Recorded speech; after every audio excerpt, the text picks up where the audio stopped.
Hello. তো আমরা আজকে যে মুরগিটা দেখতে পাচ্ছি এটা হচ্ছে আমাদের ফার্মের। এটা হচ্ছে একটা সিল্কি প্রজাতির মুরগি। আমরা আজকে আসলে এই মুরগির জাত এবং বৈশিষ্ট্য সম্পর্কে কিছু কথা বলতে চাচ্ছি। এটা আসলে খুবই সুন্দর, দেখতে পাচ্ছেন, মানে খুবই সুন্দর একটা মুরগি আর কি। তো এদের পালকগুলা আপনারা যেরকম দেখতেছেন এগুলো খুবই রেশমি, কিন্তু এই দেখেন কোথায় চলে গেছে। এই চলে আসো চলে আসো।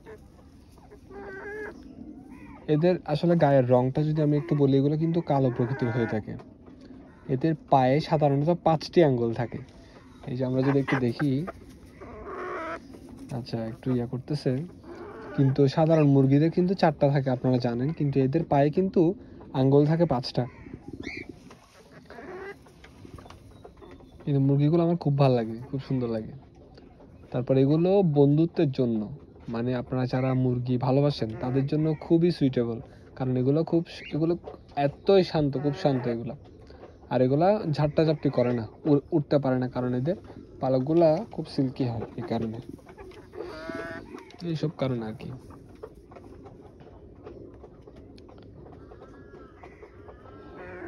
তো এদের আপনারা পালন করার জন্য প্রথমত শুষ্ক পরিবেশ দরকার। এই যে এগুলো খুবই শুষ্ক পরিবেশটা দরকার, কারণ এগুলো আপনার ওয়াটার রেসিস্ট্যান্ট না।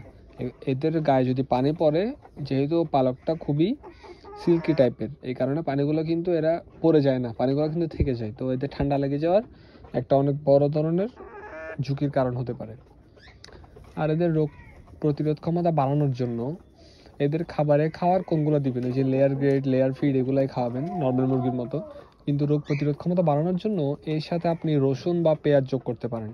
আর ক্যালসিয়ামের ঘাটতি পূরণের জন্য ওই ডিমের খোসা যেগুলো আছে, ডিম পারে না, ডিমগুলো পরিষ্কার করে শুকিয়ে এগুলো চূর্ণ করে আপনি এটার সাথে ইউজ করতে পারেন, অথবা চুনের জল মানে দেওয়া যেতে পারে আর কি। তো এইসব করলে আপনারা এগুলো খুব সুন্দর করে করতে পারবেন। আর অবশ্যই একটা জিনিস খেয়াল করবেন, নিয়মিত কৃমি মুক্ত করতে হবে, ঠিক আছে?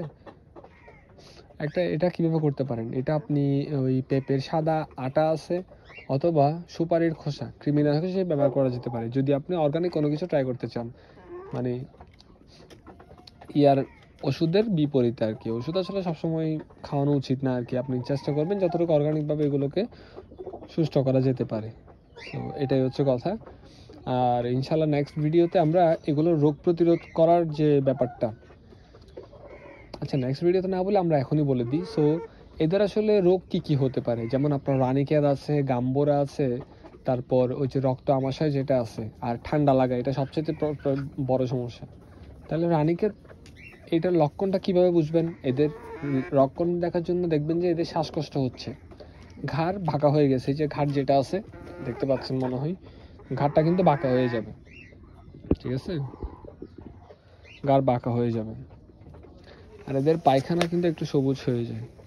আমার যদি একটু আসলে এরা একটু বেশি করতেছে না, এরা দেখাইতে পারতাম, এতটুকু দেখেন তাহলে সমস্যা নেই।